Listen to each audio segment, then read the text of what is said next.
CAA பாஜகவுக்கு தேர்தலுக்கு கிடைக்கும் ஆதாயம் என்ன?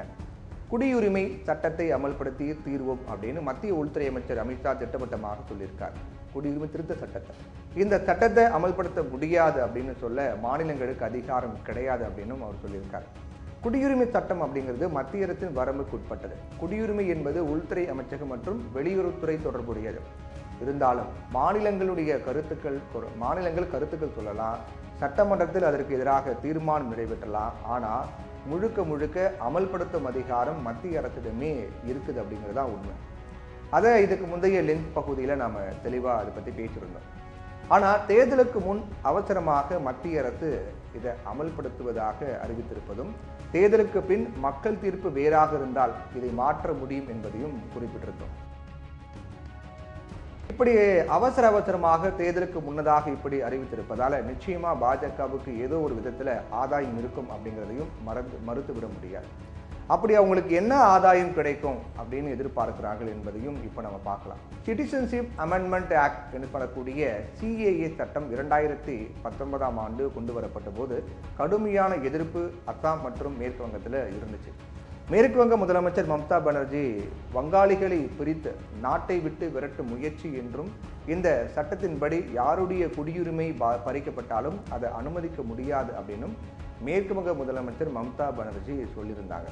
அதே நேரத்தில் மேற்கு வங்கத்தில் இருக்கக்கூடிய மட்டுவா சமூகத்தினர் சிஏஏ சட்டத்தை வரவேற்று மேலதாளத்தோட கொண்டாடி வராங்க. அதாவது நாடு பிரிவினையின் போது பாகிஸ்தானில் இருந்து வெளியேறி மேற்கு வங்கத்தில் குடியேறிய இந்துக்களான தங்களுக்கு குடியுரிமை உறுதிப்படுத்தப்படுது அப்படின்னு அவங்க கருதுறாங்க. ரொம்ப மகிழ்ச்சியா இதை கொண்டாடிக்கிட்டு இருக்காங்க.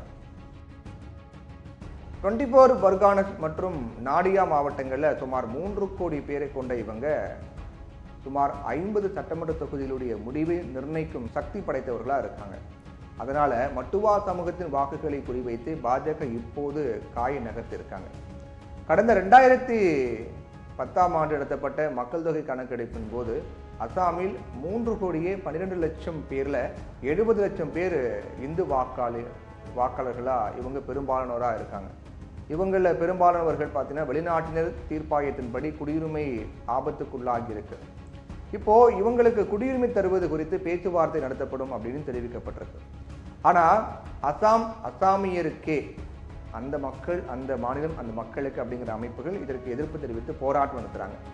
இந்த இயக்கத்தினர் சற்று பலவீனமானவர்கள் தான். ஏன்னா அஸ்ஸாம் தேயிலை தோட்டத்து முதலாளிகள் வங்காளிகள் தொழிலாளர்களையே பெரிதும் நம்பியிருக்காங்க. போன முறை தங்களுக்கு வாக்களித்த இந்து வாக்காளிகளினுடைய கருத்தில் கொண்டே அவங்களுடைய வாக்குகளை கவரவே இப்போ சிஏஏ அவசரமாக அமல்படுத்துவதாக அறிவிக்கப்பட்டிருக்கு. இந்த சட்டத்தை அமல்படுத்துவதாக அறிவித்திருப்பதன் மூலம் மேற்கு வங்கம், அஸ்ஸாமில் ஆதாயம் அடைய பாஜக திட்டமிட்டிருப்பது தெரியுது.